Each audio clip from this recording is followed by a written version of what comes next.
Mãe, o objetivo é muito simples. Então diga qual foi a palermice que disse quando viu a cueca com o sangue.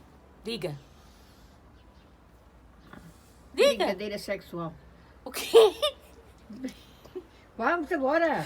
Não é, vamos embora. Tinha a cabeça cheia de vento.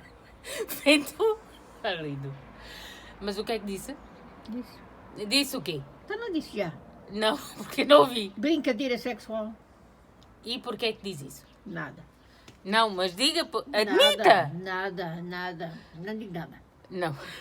Agora não o quer dizer porque tem vergonha. Mas é isso, não é só a mãe que pensa, mas há várias coisas que vocês nunca aprendem. Eu farto-me dizer. Eu e o Marco fazemos alguma coisa. Não sei. Ouça e aprenda. Nada de nada.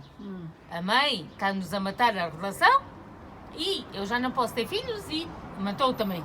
Só porque quer e quando quer. Não tem um homem porque não... Tá bem, já